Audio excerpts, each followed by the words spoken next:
अस्सलाम वालेकुम। Spanish nationality exam से की क्लास नंबर 8 के साथ मैं हूं वकार अकरम। दोस्तों, आज की हमारी क्लास जो कि क्लास नंबर 8 है, इसमें हम अगले 30 क्वेश्चंस करेंगे और इस क्लास के बाद हमारी सिर्फ 2 क्लासेस रह जाएंगी हमारे 300 सवालात मुकम्मल करने में।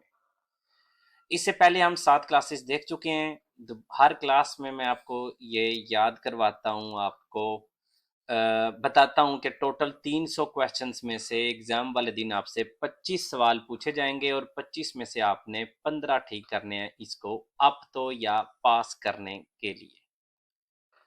ये जो एग्ज़ाम है इसका अगर किसी वजह से, क्योंकि यहाँ पे फेल तो आप मुश्किल ही होंगे, क्योंकि एक बहुत आसान है, दूसरा गलतियों की गुंजाइश बहुत ज़्यादा है। लेकिन अगर किसी वजह से आप ये एग्ज़ाम नहीं दे सकते, एग्ज़ाम वाले दिन आप नहीं जा सकते, तो उसी फीस पे आप दोबारा एग्ज़ाम दे सकते हो। मतलब नया सीटा आप उसी फीस के साथ जो एक दफ़ा आपने पे कर दिया है। ये एक ऐसी सिचुएशन है जो कि देने वाले एग्ज़ाम के साथ नहीं होती, ये सिर्फ इसी एग्ज़ाम के साथ होती है। तो इसी के साथ आज की क्लास का आगाज करते हैं। पहला सवाल है हमारा, ¿En qué ciudad española está el Museo Guggenheim? Guggenheim, ये पता नहीं इस तरह से इसको प्रोनाउंस करते हैं या नहीं। इसका ये जो म्यूजियम है ये स्पेन के किस शहर में है? बिलबाओ में, मैड्रिड में या वालेंसिया में? तो इसका दुरुस्त जवाब है ऑप्शन ए, बिलबाओ। बिलबाओ बिलबाओ में म्यूजियो गुगनहेम है, गुगनहेम। अगला सवाल है, एल प्रेमियो सिरवांतेस से दा आ। ये जो एक इनाम है, प्रेमियो है सिरवांतेस, ये किन को दिया जाता है? एक्टोरेस, जो एक्टर्स हैं उनको, एस्क्रिटोरेस लिखारियों को, पिंटोरेस या पेंटर्स को? तो इसका दुरुस्त जवाब है ऑप्शन बी, एस्क्रिटोरेस। ये जो इनाम है ये एस्क्रिटोरेस को दिया जाता है। अगला सवाल कहता है कि Premio reconoce a los mejores actores y películas। कौन सा इनाम है जो कि सबसे बेहतरीन जो अदाकार होते हैं, एक्टर्स होते हैं, उनको या बेहतरीन मूवीज को दिया जाता है? प्रेमियो गोया, प्रेमियो नोबेल या प्रेमियो सेरवांतेस? तो प्रेमियो सेरवांतेस तो अभी थोड़ी देर पहले हमने देखा है कि ये दिया जाता है बेहतरीन लिखारियों को। तो प्रेमियो जो कि बेहतरीन अदाकार या बेहतरीन मूवीज को दिया जाता है वो होता है प्रेमियो गोया। ऑप्शन ए इसका दुरुस्त जवाब है। अगला सवाल कहता है कि प्रेमियो कौन सा इनाम promueve en España valores científicos, culturales और humanísticos? कौन सा ऐसा इनाम है जिसका मेन मकसद होता है स्पेन में साइंस, मतलब इन्वेस्टिगेशंस वगैरह ज्यादा हो, या कल्चर के ऊपर ज्यादा काम हो, या लिटरेचर के ऊपर ज्यादा काम हो? तो ऑप्शन ए कहता है los premios Cervantes, option B los premios Princesa de Asturias और option C los premios Goya। तो इसका दुरुस्त जवाब है option B, los premios Princesa de Asturias। अगला सवाल है, ¿cuál de estos deportes es muy popular en España? इनमें से कौन सा ऐसा खेल है जो कि स्पेन में बहुत ही मशहूर है? Option A football, option B ski और ऑप्शन सी गोल्फ। तो इसका दुरुस्त जवाब है ऑप्शन ए, एल फुटबॉल। अगला सवाल कहता है, ¿cuál de estos deportistas juega al tenis? इनमें से, ये जो 3 नाम है, इनमें से कौन सा ऐसा स्पोर्ट्समैन है जो कि टेनिस खेलता है? पाउल गासोल, कार्लोस साइंस या कार्लोस अल्काराज? तो इसका दुरुस्त जवाब है ऑप्शन सी, कार्लोस अल्काराज जो है ये टेनिस खेलता है। पाउल गासोल ये खेलता है बास्केटबॉल, बालोंसेस्टो जिसको कहते हैं, और कार्लोस साइंस, ये अंदाजन मैं बता रहा हूँ, यकीन नहीं है मुझे, लेकिन ये मेरे ख्याल में ड्राइवर है, एक गाड़ियों की रेस का में हिस्सा लेता है। ¿Qué documento deben solicitar los extranjeros para residir legalmente en España? जो एक इलीगल या गैर कानूनी रिहाइश पजीर गैर मुल्की है, उसको किस डॉक्यूमेंट की ज़रूरत होती है लेगालमेंटे, लीगल तौर पे स्पेन में रहने के लिए? Option A, el documento nacional de identidad, DNI। Option B la tarjeta de identidad de extranjero, TIE, और option C el certificado de empadronamiento। तो इसका दुरुस्त जवाब है एक गैर मुल्की के लिए लाजमी है कि उसके पास क्या हो, tarjeta de identidad de extranjero, TIE। Option B इसका दुरुस्त जवाब था। अगला सवाल कहता है ¿Cuál es el documento que certifica el lugar de residencia del titular? तो इनमें से कौन सा ऐसा डॉक्यूमेंट है जो कि बताता है कि ये जिस बंदे का पेपर है वो कहाँ पे रह रहा है? El certificado de empadronamiento, partida de nacimiento या carnet de conducir। carnet de conducir कहते हैं ड्राइविंग लाइसेंस को, partida de nacimiento कहते हैं बर्थ सर्टिफिकेट को, और certificado de empadronamiento ये वो पेपर है जो कि ayuntamiento में देती है जिसके ऊपर लिखा जाता है कि ये बंदा कहाँ पे रह रहा है। अगला सवाल, मतलब इसका दुरुस्त जवाब था ऑप्शन ए। अगला सवाल कहता है ¿A qué sustituye el registro electrónico individual? registro electrónico individual है, ये किस चीज की जगह पे है? DNI की जगह पे इशू किया जाता है, permiso de conducir driving licence की जगह पे इशू किया जाता है, या लिब्रो दे फैमिलिया फैमिली बुक की जगह पे इशू किया जाता है? तो ये जो डॉक्यूमेंट है रजिस्ट्रो इलेक्ट्रॉनिको इंडिविजुअल, ये अब इशू किया जाता है लिब्रो दे फैमिलिया की जगह पे।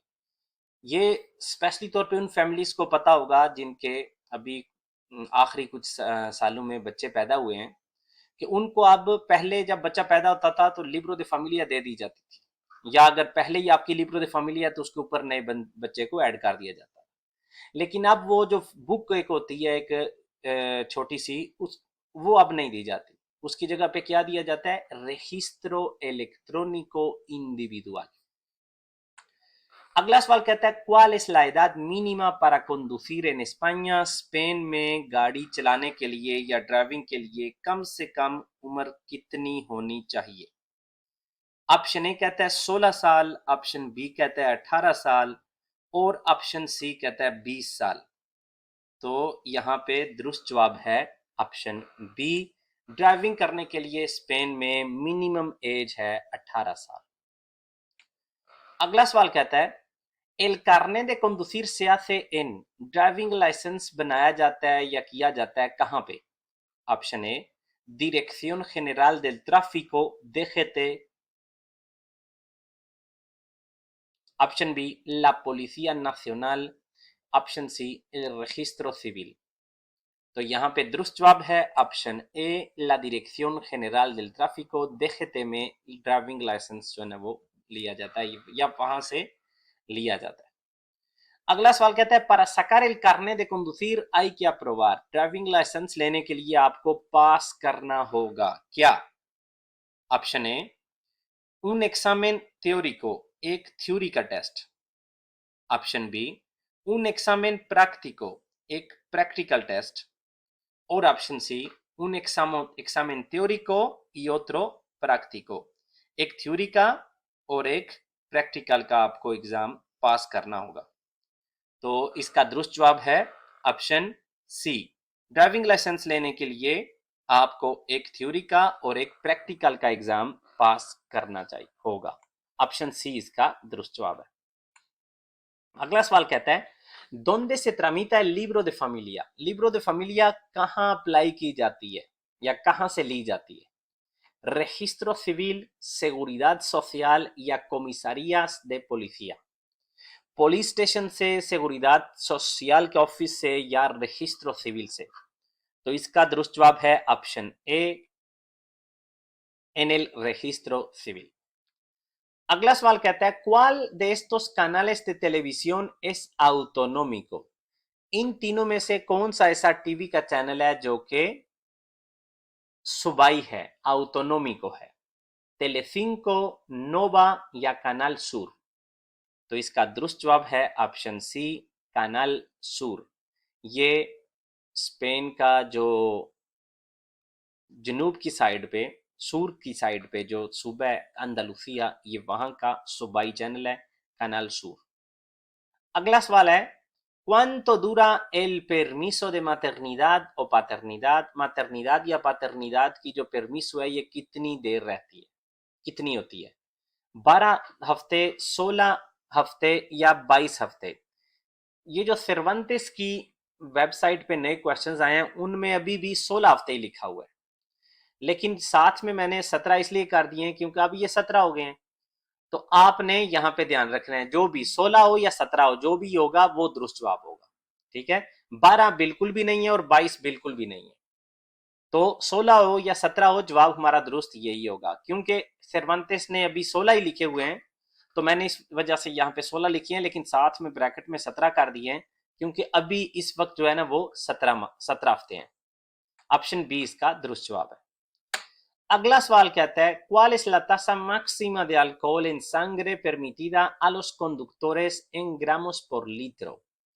जो ड्राइवर हैं उनके लिए खून में कितनी या कौन सी लिमिट है अल्कोहल की ड्राइविंग के लिए, मतलब किस लेवल से ऊपर आपको जुर्माना होगा या ड्राइविंग की इजाजत नहीं है? 0.50 ग्रामोस पर लीटर, मतलब 0.50 ग्राम हर लीटर खून के मुकाबले में। ऑप्शन बी कहते हैं 0.70 ग्राम हर लीटर के मुकाबले में, और ऑप्शन सी कहता है 0.9 ग्रामोस पर लीटर। तो इसका दुरुस्त जवाब है ऑप्शन ए 0,50 या 0,5 gramos por litro de sangre। अगला सवाल कहता है, ¿cuál es el tipo de residencia más habitual en España? Spain में कौन सी रेसिडेंट की टाइप है वो ज्यादा है, मतलब घरों की टाइप जो है वो ज्यादा है? piso en edificio de viviendas, एक बिल्डिंग जिसमें बहुत ज्यादा इमारतें हों, बहुत ज्यादा फ्लोर हो। ऑप्शन बी casa रूरल, एक बड़ा सा घर जो होता है। चाले इंडिपेंडियंटे, एक चाले मतलब आप आपकी ऐसी रिहाइश जिसके ऊपर किसी और की रिहाइश नहीं होती, उसको कहते हैं चाले, तो अलहदा से चाले। स्पेन में ज्यादा क्या है? तो आपने देखा होगा स्पेन में ज्यादातर बिल्डिंग्स हैं और बिल्डिंग्स में आपके पीसोस वगैरह होते हैं, तो ये है ऑप्शन ए इसका दुरुस्त जवाब। पीसो इन एडिफिसियो दे विविएंडास, ये स्पेन में रिहाइश के लिए आमतौर पर इस्तेमाल होते हैं। अगला सवाल कहता है कि comunidad autónoma es conocida por la calidad de su aceite de oliva, कौन सा सूबा है वो मशहूर है अपने जो ओलिव है, जो अपना जैतून है उसके तेल की क्वालिटी के लिहाज से। जैतून के तेल की क्वालिटी के लिहाज से कौन सी कम्युनिदाद, कौन सा सूबा मशहूर है? कांताब्रिया, अंदालुसिया या ला रियोजा? तो इसका दुरुस्त जवाब है ऑप्शन बी अंदालुसिया। अगला सवाल कहता है, ¿cómo se llama la revisión que deben pasar obligatoriamente los coches? उस रिविजन का या उस चेकअप का क्या नाम है जो कि लाजमी तौर पे गाड़ियों का करवाया जाता है? ऑप्शन ए ईबी impuesto sobre bienes inmuebles, option B ITV inspección técnica de vehículo, और option C ITE inspección técnica de edificios। तो आपके ख्याल में यहाँ पे दुरुस्त जवाब कौन सा है? तो यहाँ पे दुरुस्त जवाब है ऑप्शन बी ITV, गाड़ियों की जो लाजमी चेकअप है जो उसको कहते हैं ITV इंस्पेक्शन टेक्निका दे वेहिकुलोस।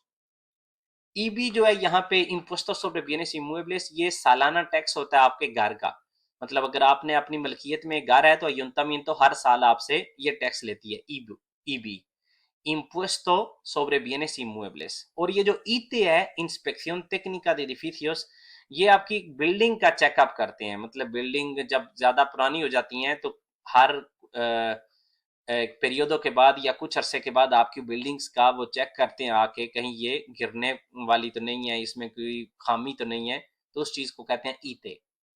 और इसी तरह गाड़ियों का जो चेकअप होता है उसको कहते हैं ITV। El aperitivo que acompaña a la bebida en bares y restaurantes se llama, जो खाने के लिए आपको रेस्टोरेंट्स या बारिस में किसी भी ड्रिंक के साथ दिया जाता है उसको क्या कहते हैं? बोकादियो, तापा या प्रीमियर प्लातो? तो अक्सर आप लोग, अगर आपका कोइंसिडेंस या हुई है इस तरह से, आप किसी भी बार पे जाते हैं, कोका कोला पीते हैं या कोई भी ड्रिंक आप लेते हैं वहाँ से, या ये स्पेनिश लोग जब जाके सर्वेसास वगैरह लेते हैं, तो इनको साथ में छोटा थोड़ी सी मिकदार में साथ खाने के लिए कोई भी ड्राई फ्रूट वगैरह दे दिया जाता है। मूंगफली हो गई या इस तरह की चीज़ें, खुश्क मेवे जो है ना वो दिए जाते हैं, तो उनको कहते हैं तापा। ऑप्शन बी इसका दुरुस्त जवाब है। L aperitivo que acompaña a la bebida en bares y restaurantes se llama tapa। अगला सवाल कहता है, ¿dónde se tramita la tarjeta sanitaria? जो आपका हेल्थ कार्ड है ये कहाँ अप्लाई किया जाता है? La comisaría de policía, centro de salud या ministerio de sanidad? तो इसका दुरुस्त जवाब है ऑप्शन बी, इन el centro de salud। डॉक्टरी कार्ड है वो सेंट्रो दे सालूद में, जो आपका घर के करीब जो हॉस्पिटल होता है छोटा, अम्बुलाटोरियो कह लें, सेंट्रो दे सालूद कह लें, तो वहां पे अप्लाई किया जाता है। अगला सवाल है, con cuántos hijos una familia es numerosa? कितने बच्चे हों तो कहा जाता है कि familia numerosa है? एक बच्चे के साथ, दो बच्चों के साथ या तीन बच्चों के साथ? तो इसका दुरुस्त जवाब है ऑप्शन सी, तीन बच्चों के साथ। अगला सवाल है, in Spain está permitido el matrimonio? Spain में जो शादी है उसकी इजाजत है। ऑप्शन ए, solo entre personas del mismo sexo, सिर्फ और सिर्फ एक ही जिन्स के लोगों के दरमियान, मतलब लड़की लड़की से, लड़का लड़के से, ये होता है mismo sexo। ऑप्शन बी कहता है entre personas del mismo y diferente sexo, एक ही जिन्स के लोगों को या लड़का लड़की से या लड़की लड़की से, ये दोनों की इजाजत है, मतलब सेम जिन्स हो या डिफरेंट जिन्स हो। और ऑप्शन सी कहता है solo entre personas de diferente sexo। तो यहाँ पे दुरुस्त जवाब है ऑप्शन बी, स्पेन में आपको मिस्मो सेक्सो या डिफरेंट सेक्सो में शादी करने की इजाजत है। अगला सवाल कहता है, los propietarios de perros deben registrarlos en, जो कुत्ते हैं इनके जो मालकान है उनकी जिम्मेदारी है कि इनको रजिस्टर करवाएं। कहाँ पे? मिनिस्टेरियो de justicia, वजारत इंसाफ में, कोमिसारिया de policía, पुलिस स्टेशन में, ayuntamiento बल्दिया में। तो इसका दुरुस्त जवाब है ऑप्शन सी, एल ayuntamiento। अगला सवाल कहता है, los principales ingredientes de la tortilla española son huevos y, Spain का जो मेन एक ट्रेडिशनल डिश है स्पेन की, टोर्टिया स्पेनियोला जिसको कहते हैं, उसका मेन इंग्रेडिएंट्स में एक आता है हुएवो, अंडे, और उसके अलावा ऑप्शन ए कहता है पिमियंतोस, मिर्चें, ऑप्शन बी पातातास, आलू, और ऑप्शन सी टोमाटेस, टमाटर। तो इसका दुरुस्त जवाब है ऑप्शन बी, पातातास। अगला सवाल कहता है, ¿cuál es uno de los platos más conocidos internacionalmente de la gastronomía española? Spain की जो खाने पीने की अशिया है उनमें से कौन सी ऐसी डिश है जो बैन अवी सतह पे मशहूर है? गस्पाचो, पिज्जा या पास्ता? तो इन तीनों में से स्पेन का जो मशहूर है वो है गस्पाचो, ऑप्शन है। अगला सवाल कहता है, ¿cuál de estos canales de televisión es público? इनमें से कौन सा टीवी चैनल है जो कि सरकारी है, पब्लिक है?